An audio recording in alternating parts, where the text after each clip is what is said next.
This meeting is being recorded. That weird echo again. Is there somebody in here? Hello? Tech fans, welcome to the Twilight Zone, otherwise known as Up with the White and Gold. He's GaTechJon Watts. I am Jeremy the Impact York. We are here, at least for now, until we get taken over by robots or whatever that was, to talk about Georgia Tech football. Lots of good stuff to talk about. Um, First off, how are you? It was kind of a half and half weekend. On Friday night, high school came away with a win. That was a interesting little trip. Squeezing myself on a bus seat over to Birmingham. Um, You I don't fit in a didn't bus seat like you used to, right? know. Let's say the distance between the back of the seat in front of you and the seat you're sitting in was about the same size as I am wide. Yeah, I was about to say, without getting into too many details, you can fit four or five, even six high school band kids in a bus seat if you really want to. But as they get older, you cannot. You can barely get two adults in it. Yeah, we got some kids that are better height advantage than I do that's in this band. So, They definitely get aisle like, even seats, I and their have to, feet are in the aisle. yeah, basically. Luckily, this was like the last bus, and they're only like, we only had like 10 kids. So they all just basically had a seat themselves, and it was fine. I mean, it wasn't too bad a ride, and just riding in the middle of nowhere, Birmingham. It was, I won't go too further into it, but it was definitely was interesting, to say the least. I mean, at least, Saturday, at man. least, but at least that's a good community. I just want to hit on that real quick. It's a good community you went out to. I heard they love the governor out there. Boo, boo, boo. At least Neil Young wasn't there because he wouldn't remember. Southern man don't need him anyhow. Sure don't. Just ask. Yeah, yeah, What no, happened on Saturday? yeah, Saturday was interesting. Outside of what happened in Birmingham Saturday night, about 10 minutes down the road from where we were. But here watching the game, it was good. On pace to start with, looked pretty well, and then just kind of died off, and it's just like okay, like the steam or whatever they were at in the first half, just couldn't find it in the second half. So, but no, we'll get into that. Of course, that's what the show is for. But Yeah. Well, I would say that there just wasn't as much. Let's just use that cliche. There wasn't as much buzz going on with this team in the fourth quarter as the first three. It's like they were doing really good keeping up with Louisville, and then I don't know if they ran out of steam, ran out of buzz, however you want to say it, or if Louisville just put them in uncomfortable situations and caused them to make the wrong choices. yeah, I guess we definitely ran out of gas in the wreck there. Coming out in the second half was, I mean, total points in the second half were less than one quarter in the first half for us. And Louisville just basically just kept on going with what they were doing, keeping it steady throughout the game. And we just, I don't know, we just lost steam, lost pace, lost, I don't know, whatever um, they were doing, but we just couldn't keep up. And the Yellow Jackets searched for food. They were coming up empty. I think that's what it was. Mm. I was trying to Yeah, think what a yellow jacket does. It's always foraging for food. So that's usually why you see a yellow jacket around. It's looking for food. So I guess the cupboard was just bare. yeah, we tried to swarm around, but this just didn't work. We're really running out of cliches to say about yellow jackets. So we're gonna keep it there, I guess. But Yeah, that's a you know, Cardinal sin.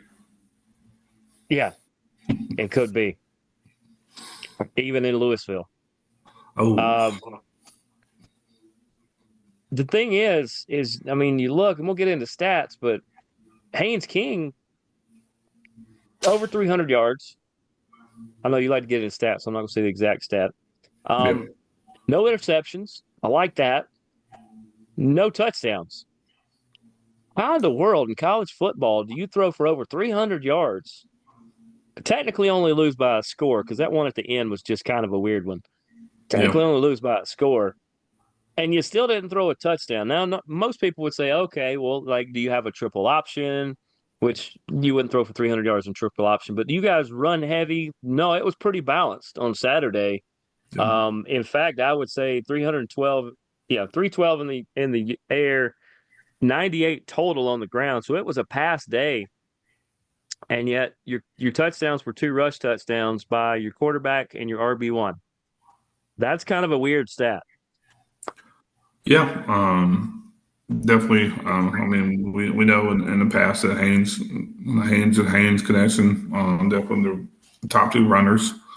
But yeah, it's to see Haynes King throw for 312. Rutherford received 113 yards. Singleton 88. I mean, that's almost 200 yards for your top two receivers. Yeah, we only got two touchdowns, both rushing, and Yeah. one from the quarterback. It's weird stat. Like I said, I mean, like I said, if we would have if I told you if you didn't see the game and I said, "Oh yeah, Haynes King, 21 for 32." 32 is kind of weird for him, but 21 for 32 for 312. And he rushed for a touchdown, and so did Jamal Haynes. And then Rutherford and Singleton with a combined 200 yards between the two of them. You'd go, well, wow, man, how many touchdowns will we win by? You didn't. You lost by 12. You go, who did you face? Somebody that can boat race you like that, can just score at will? Not really. You face Louisville, who, I mean, they can put points on the board, but they're not known to really run the score up. no, and they really didn't. I mean, scoring a touchdown every quarter and plus an extra field goal. I mean, it wasn't that crazy of a stat. I mean, No. 30 points in a game is not that big of a deal. I mean, there were crazy games this weekend. That were, I mean, we had teams that were lost this weekend with more points than Louisville. Yeah. So yeah, I mean, it was just I mean a pretty tight game. It was just that second half we just couldn't find the end zone to make it a little closer. Yeah. I mean, they had a couple good chances at it as well, but and looking at the defense, they were making plays, but like when they had to, but not when they should have. I think ended up with no sacks, had a couple tackles for loss, but I think that had a lot to do with it. They weren't getting enough pressure on the Louisville quarterback. I had his name in front of me. There it is, Tyler Shaw, maybe I don't know, Tyler S, Yep. the quarterback. We're going with that. Mhm. Because I mean, you look at his stats: 13 for 19, 269, two touchdowns. That's not world beater numbers either. And rushing wise, they didn't rush for a touchdown, which was bizarre.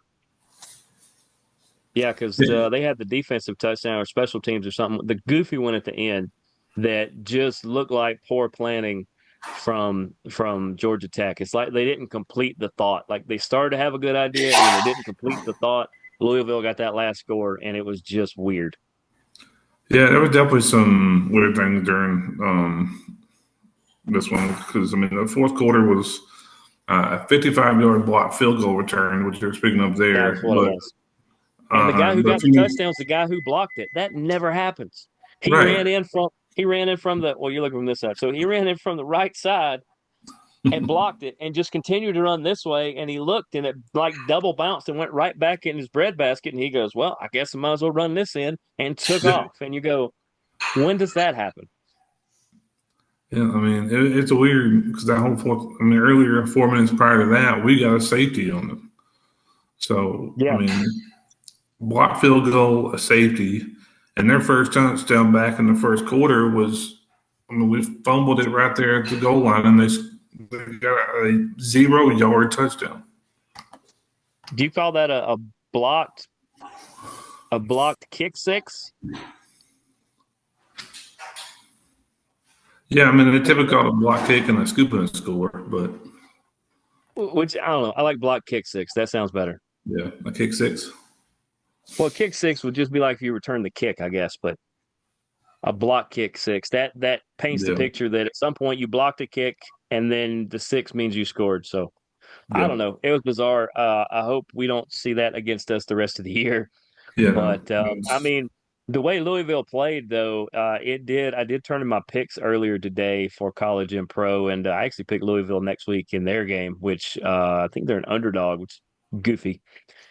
But I was trying to figure out what was the fourth score because two of them were pass touchdowns. One of them was the block kick six. What was the other one? Was it defensive? so you mean for Louisville? Forgot what it Yes. was. Let me look. So first quarter they had a 0 yard fumble return for a score. That's Then what they it had was. yeah, like we fumbled it right in the end zone. They just recovered it, Yeah, and then they had their passing one, and then they got their field goal, and then they got another passing one, and then that blocked field goal return. yeah, that's what it was. So We're basically, trying to we were figure out checking who's going to all play the next week, boxes aren't during this game. Like there's a safety happen, a blocked field goal for a pick six, a 0 yard touchdown, which you? that in itself just sounds weird.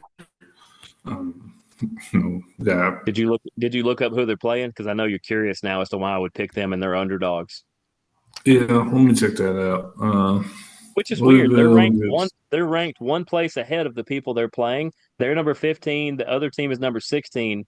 And the number 16 team is actually a 7 point favorite because they're at home, which is ridiculous. Because I'll tell you right now that Louisville's going to win that game.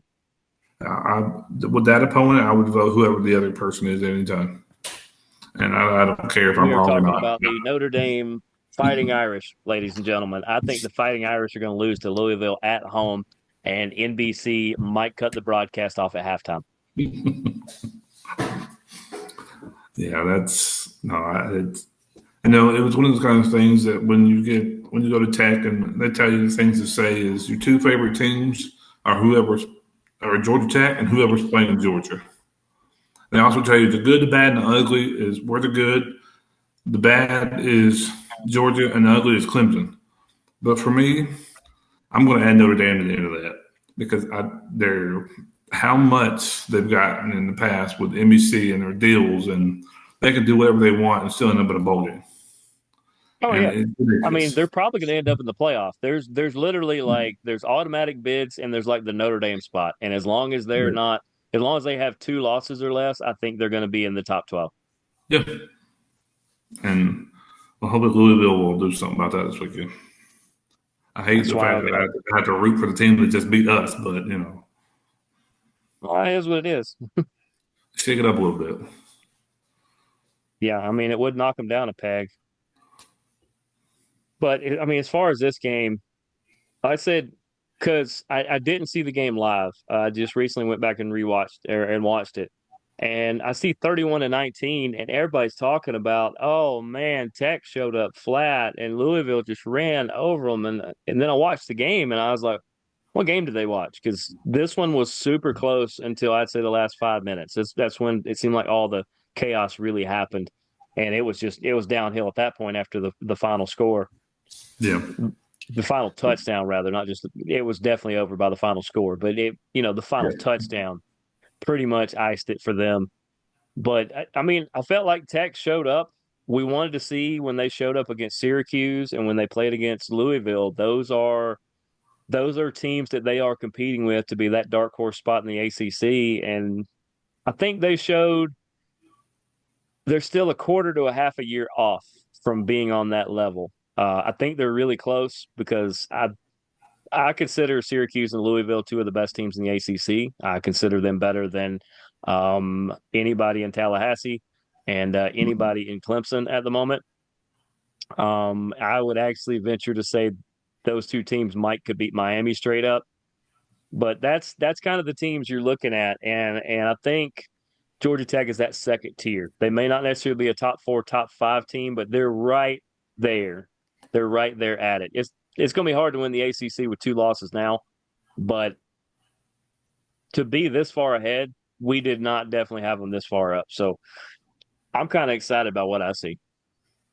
Yeah, definitely. I think across the board, you're talking about Louisville, and they got Notre Dame this weekend, but they still have Miami and Clemson on their schedule this year.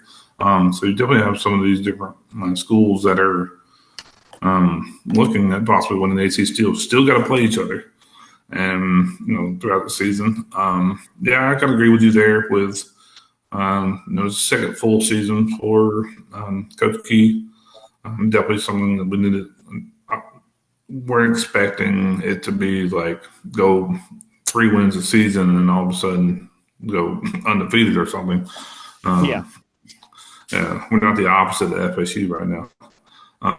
Um, Hey, they to did. go They got their completely first undefeated. win. Hey, they showed up and smacked Cal around, which was impressive because Cal's always pretty solid. So I'll give it to FSU on that one. You got your first win, but so far you've had three complete no shows of games, and then you had one you showed up and battled hard and won. So right now, I tend to believe that you're more of the three loss team than you are the one win team. Yeah, definitely. I mean, they basically have the same, looking at the same record as my fantasy football team for NFL. So yeah, definitely, it's one of those things. They're 0-3, and then give you a welcome to the ACC win against Cal. Um, so yeah, I would definitely they're trying to figure out where they are and things, and with the new quarterback, and just trying to figure out that dynamic and what's going to work. Because the coach has been there before. He's been there several years, and then we've got some players that have been there for years. So just trying to figure out how those things kind of work. And the same way with Tech. You know, Key. He's a former player. But of course, it was a different style back then. Um, but he understands culture a lot better than Mr. 404 Waffle House that we had before, um, Yeah, and understands the players more and what we have to do to get those wins. And exactly. like I said, it's going to take some time to kind of build on that and figure out know, where we are, who we are as a team now. And I think definitely looking out throughout the season, I think we'll definitely be um, fairly good. I mean, if it comes out a 6, 7, 8 win season, that's still okay. Um, I mean, we've already got 3 wins, so on pace to be better than what we had done in the past. So yeah, that's definitely good. If we end up middle of the ACC or mid high, I mean that's fine. I mean I can see that. But like I said, 2 wins, 2 losses. Excuse me. It's going to be kind of tough to try to compete for the ACC Yeah, with the you're way 1-2 Miami's in the ACC playing. right now. Yeah, and I mean, that kind of hurts you. I mean, our wins are outside the ACC. That's what kind of helped us outside the FSU, but Yeah, the wins being outside the conference help you a little bit until your opponents are winning the ACC games, especially yeah. against you. So, but yeah, we'll be all right. So we're in the last 10 minutes or so of the show. I was trying to look up the bowl schedule because I think they're still on pace for 7 or 8 wins, possibly more, just depending on the way things are going. I do think it's very possible to get to 7, 8, 9 wins. Um, trying to see what the ACC bowls are going to be and which one I think they have a chance to go to. Hey, a couple of these aren't far. I mean, a couple days after Christmas on a Friday, they're going to play in the possibly could play in the Birmingham Bowl, place you were just at. Um, What's yeah, that? Gasparilla Bowl down in Tampa. That's not bad. Fenway Bowl's in Boston. Pinstripe Bowl. We know where that is. There's a chance you guys make the Pop Tarts Bowl in Orlando. That'd be fun. I'm just saying, depending on when these things are, it could be a fun travel. Um, the Military Bowl in Washington D.C. That's not too bad. Oh, boy, I wish this wasn't so far away. The Tony the Tiger Sun Bowl in El Yeah, Paso. I don't necessarily want to go to El Paso, but the Tony the Tiger Bowl just sounds great. It really does. Yeah, yeah, Gator definitely. Bowl, the Duke's Mayo Bowl, please no. No, because someone gets dumped with mayo. That's a weird one. It's there's something wrong with people that want to do that. And then Yeah. the Holiday Bowl. Okay.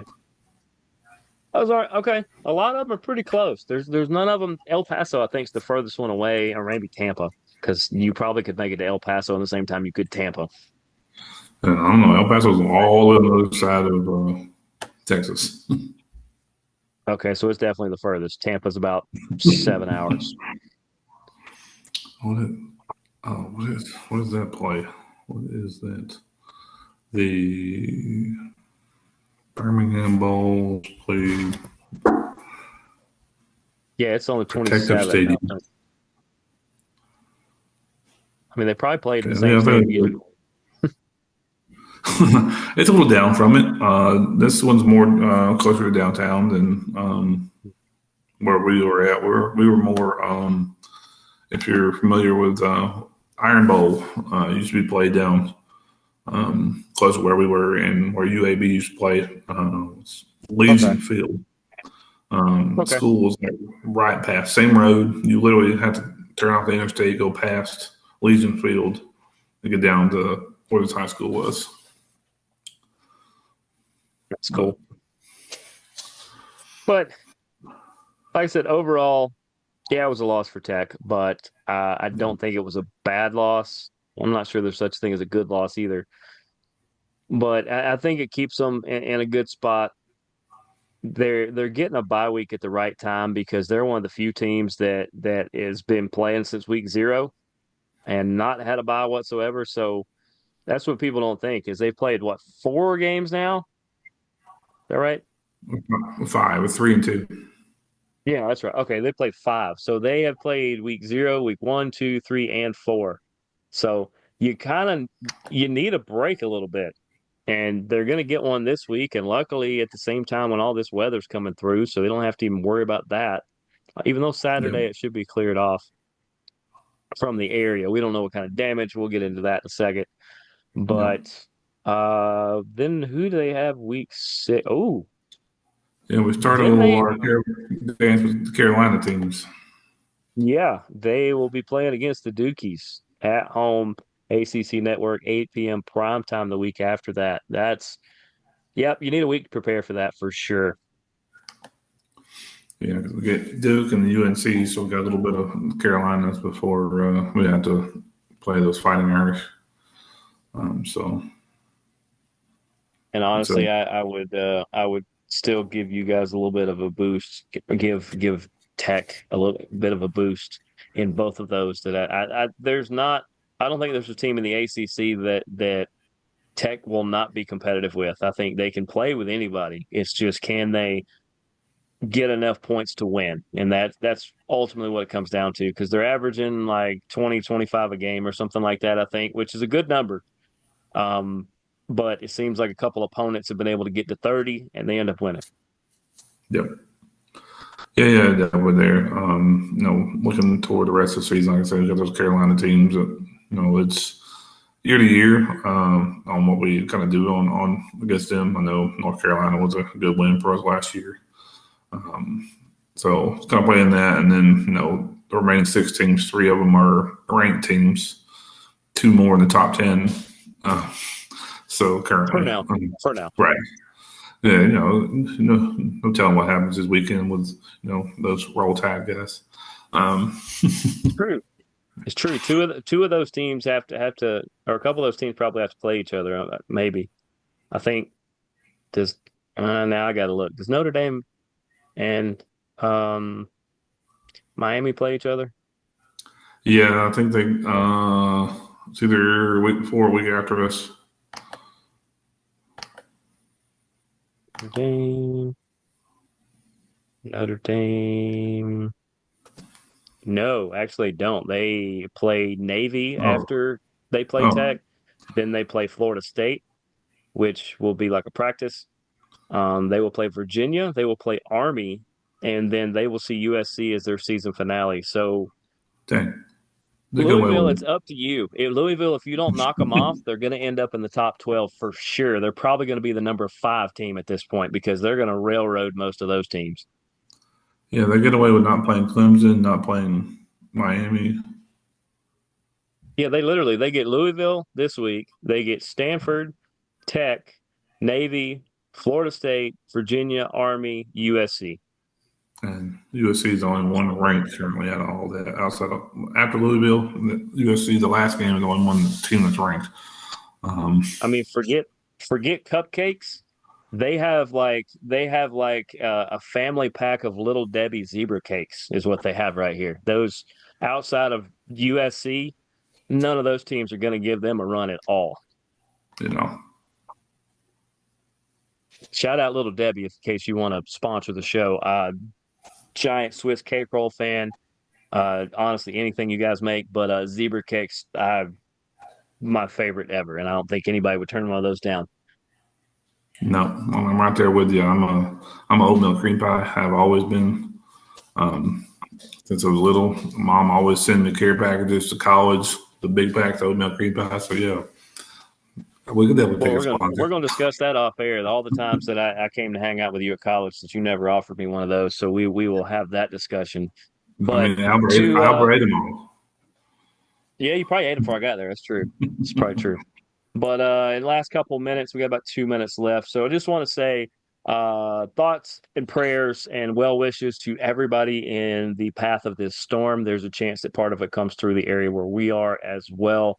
We are later in the trip of it. We have friends, family, and fans of this show all the way from the Apalachicola area where it's going to hit landfall very soon if it hasn't already. And as it curls on up towards the Atlanta area, everybody stay safe, make smart decisions. If you need help, reach out to people that can help you. And minute and a half left. Any other parting words? Outside the fact that I'm looking like I'm about to lose power, lights are flashing here. Yeah, definitely, I agree with you there. Kristen's got some family that was at FSU. They got out of town and went home, so luckily they evacuated. So yeah, anyone in that path, it's including possibly us or where the storm's looking. Yeah, like I said, stay safe. Be careful. Don't do anything. Get out in there in the flood waters. But definitely. Absolutely. So we want you guys to stay safe. We want you guys to continue to subscribe, rate, review, leave questions, comments, suggestions. We literally do see all those YouTube comments and you guys tagging each other in it. We appreciate it so much. Reach out to us. We would absolutely love that. But this has been the latest edition of Up with the White and Gold. He is GaTechJon Watts. I am Jeremy the Impact York. We will see you guys next week. Deuces, gooses. Go Jackets.